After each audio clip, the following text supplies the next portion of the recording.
Most people running ads have no idea if they're doing it right.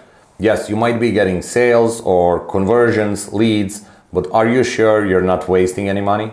Because here's the thing, if you don't know which type of ad to run or how to build your ad structure, you might be leaving thousands on the table. And I see this all the time.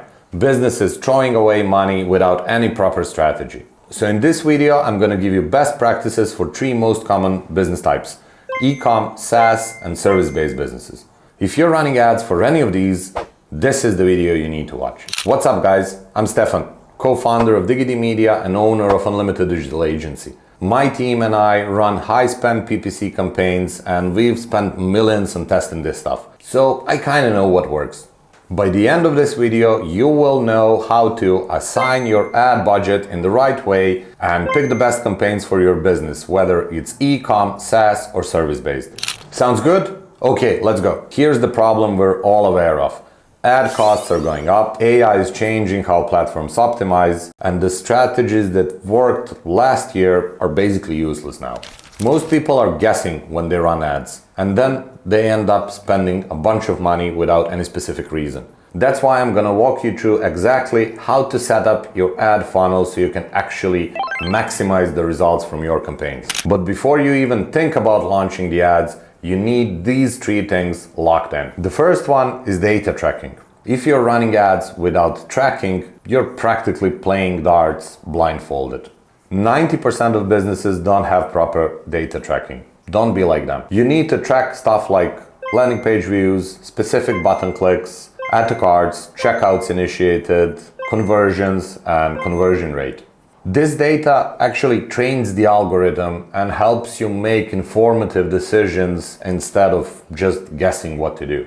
If you want to learn more about data tracking, let me know in the comments, and I'm gonna make a dedicated video just for that. So the second thing is creatives, where you need options. You cannot have one image and one video only and expect them to print money for you. Different formats work better for different campaigns. You need a mix of videos for prospecting, images for retargeting, and carousels for engagement. So get at least 3 to 5 different versions of ad before launching. And at the end, you need to know your numbers. Before you spend a single dollar, ask yourself, how much am I willing to pay for conversion?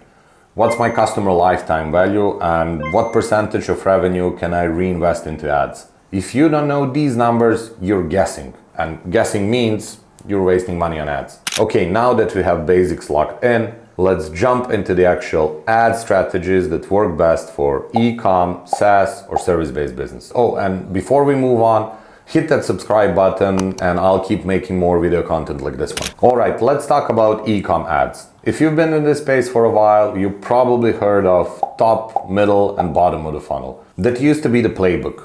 Different campaigns for different stages of the funnel, like traffic campaigns for top of the funnel, engagement campaigns for middle of the funnel, and then conversion campaigns for bottom of the funnel. But that's not the case anymore. Why? Because in 2025, middle of the funnel pretty much doesn't exist anymore. Now you're either targeting cold audience, and those are people who have never had interaction with your brand or product, or warm audience, and those are people who have had interaction with your brand or product. And all of your campaigns should be optimized for one single goal, and that's conversion.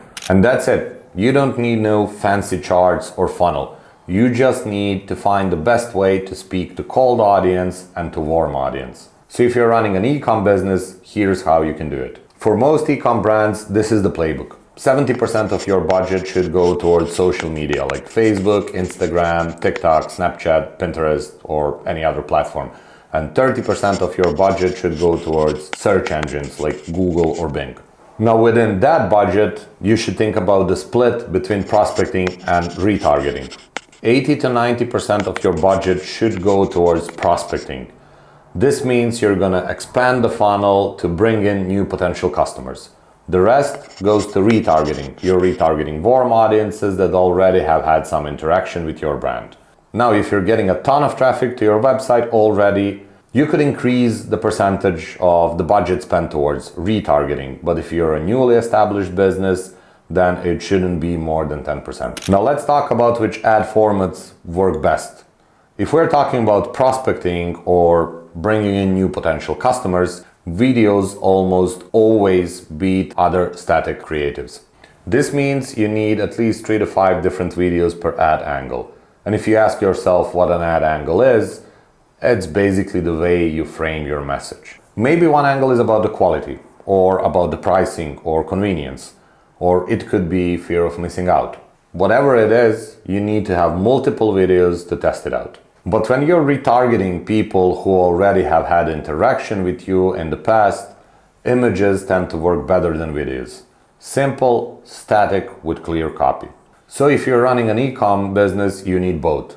Videos to attract potential new customers, and then images to close the deal with people who already know you. Now let's take a look how to properly structure your campaigns. When you're setting up an ad campaign, here's a simple formula that works. For prospecting campaigns, you can use the following audiences. Advantage Plus audiences, where you let Meta's AI do its own work. Interest-based audiences, where you target people based on what they like. And then you have custom audiences and lookalikes, which are basically the audiences you build out of your existing customers. Now we should target them with the exact same creatives and copy to see which audience will react best. For retargeting, it's the same thing. Test at least 3 different images with different ad copy and segment your audience based on where they are in the buying journey. If they are just website visitors, show them a general reminder ad.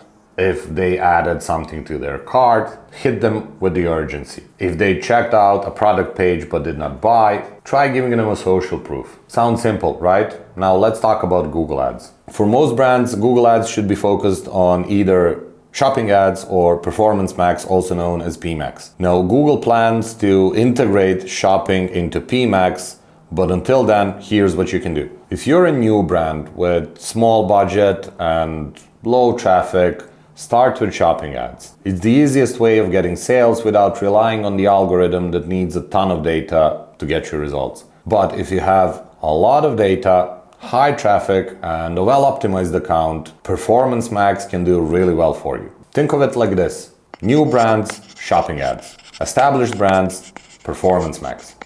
So let's sum up real quick what we talked about for ecom brands. Forget about the fancy funnels. Focus on cold versus warm audiences.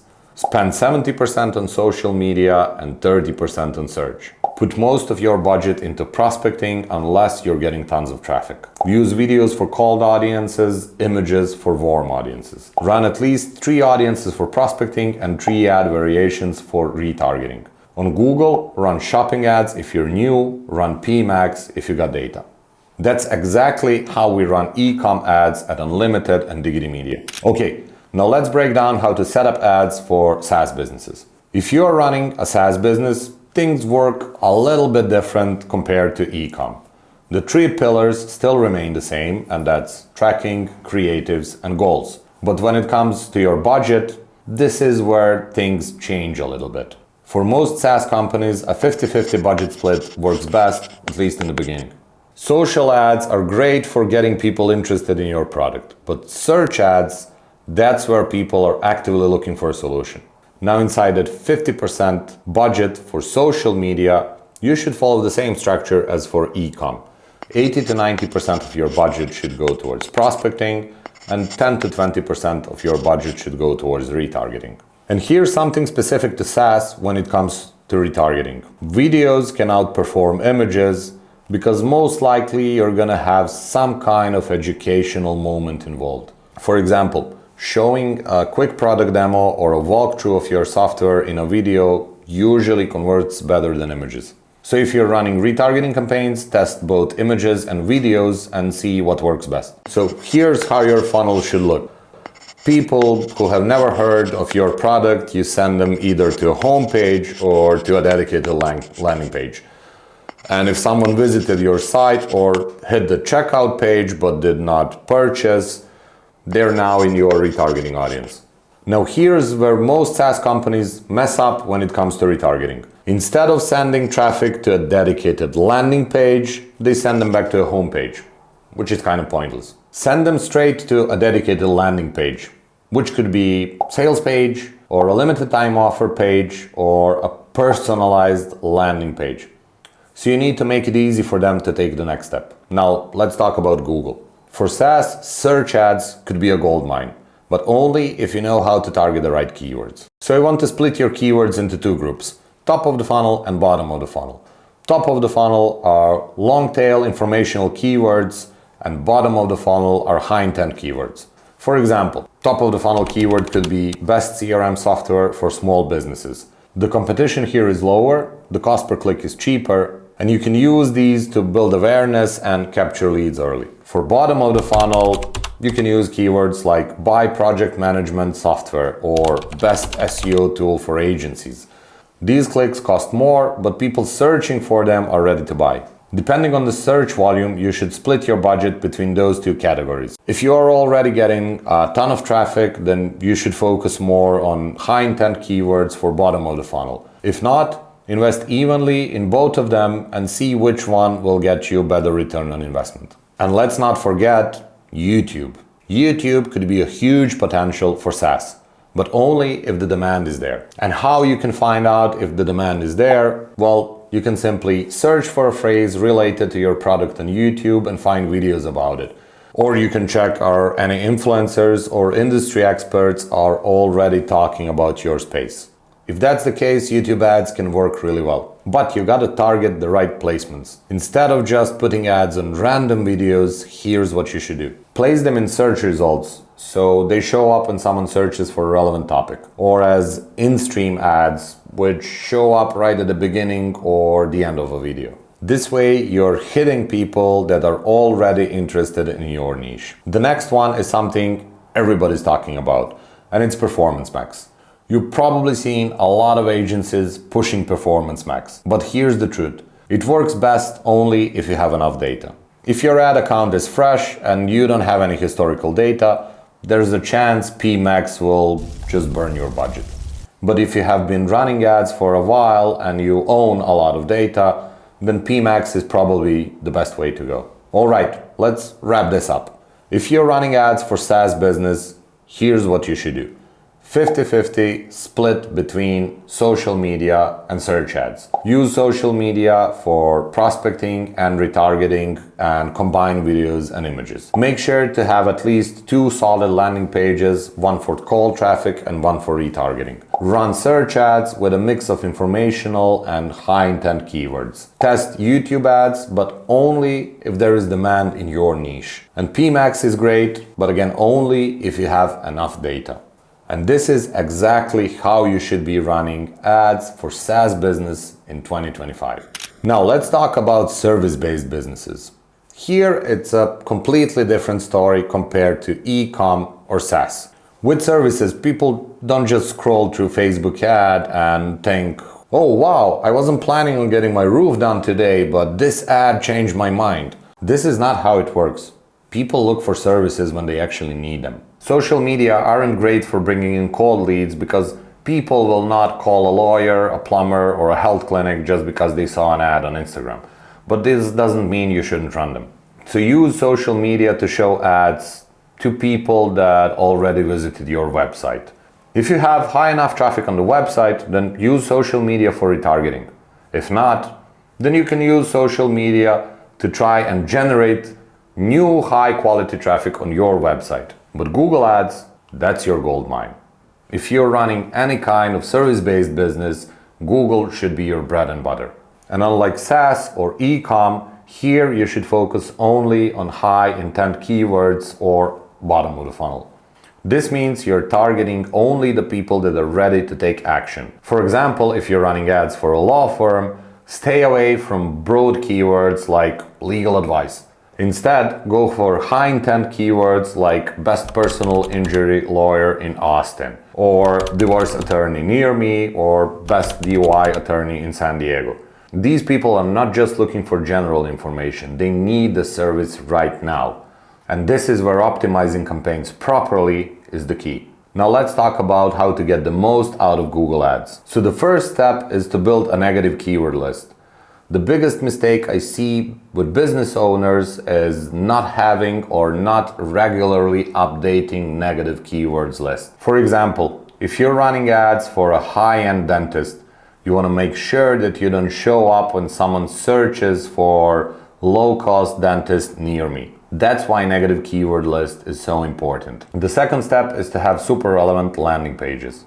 So this is super important, and it can cut your ad costs in half if you do it right. Google rewards ads that match the content on the landing page. So here is the example. If your ad says best personal injury lawyer in Miami, you want to make sure that you have a landing page that speaks about that, not just give general information on injury or legal stuff. So here's what you should do. For example, if you're a lawyer covering 10 cities, then build 10 different landing pages, one for each.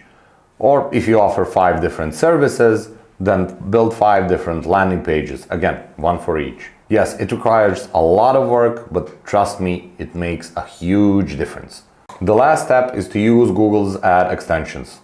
Why? Because Google is giving away an extra space on your ad for free, and you want to make sure to use that space. So you want to make sure that your ads include call extensions so people can call you directly, location extensions so they know you're nearby, offer extensions if you have a discount or a special promo, and then FAQ extensions so you answer common questions right in the ad. These things will increase your click-through rate and lower down the cost per lead. And regarding Performance Max campaigns, it's the same story as for Ecom and SaaS. If you own a lot of data, then feel free to run PMax. If not, you should probably stick to search ads, because in that case, PMax is just gonna bring you a lot of unqualified leads and probably waste your budget. All right, let's sum this up. Put at least 70 to 80% of your budget into Google Ads. Use social media mostly for retargeting. Run search ads only with high intent keywords. Keep a strong negative keyword list to avoid wasting money, and make sure to regularly update it. Build separate landing pages for each location and service. Use Google Ad extensions to boost your click-through rate, and only use PMax if you already have data. So that's it for today. I'd like to know what's bothering you when you're running ads, so feel free to leave a comment below, and I'll make sure to read and reply to every one of them. Until next time, I'm Stefan, and see you in the next video.